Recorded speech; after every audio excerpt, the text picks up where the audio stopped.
Hi, and welcome to my channel where I make dishes inspired by some of my favorite video game characters. Today's dish is inspired by Urianger from Final Fantasy XIV, and we are making a Cockatrice meatball pasta.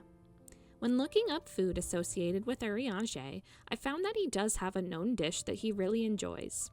When he was younger and spending time with Moonbreda, she would give him Cockatrice meatballs to get his nose out of books.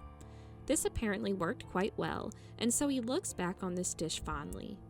With all of this being shared, I of course wanted to make these meatballs for Urianger, but I wanted to add a little extra to it.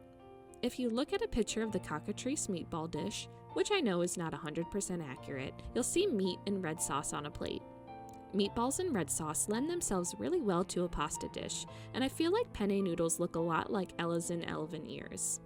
Therefore, we are making some Cockatrice meatballs with penne pasta, and unlike Urianger, you might become speechless after taking a bite. We'll start off by heating a pot of salted water on high until it's boiling. Once it's boiling, we'll toss in penne noodles and cook according to the package directions. When the noodles are cooked, we'll drain them and reserve for later. While the pot is heating, we'll preheat the oven to 400 degrees Fahrenheit and spray a large baking dish with some cooking spray. In a large bowl, we'll mix together panko breadcrumbs, Parmesan cheese, salt, pepper, garlic powder, and Italian seasoning until well dispersed. We can then mix in 1 egg and then some ground chicken. We'll mix gently until everything is evenly distributed, making sure not to overwork the chicken. We'll then roll the chicken into about 24 balls that are about 2 tablespoons in size each, then place into our prepared baking dish.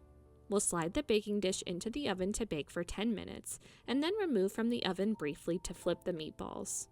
We'll also pour in some marinara sauce on top and sprinkle in some mozzarella cheese and slide it back into the oven to bake for another 10 minutes. The chicken is finished once it reaches an internal temperature of 165 degrees Fahrenheit, and the cheese should be beautifully melted. Once finished, remove from the oven and stir in your cooked penne noodles. Stir until everything is well coated, and then serve into bowls with some Parmesan and parsley garnish before enjoying. The full recipe can be found below.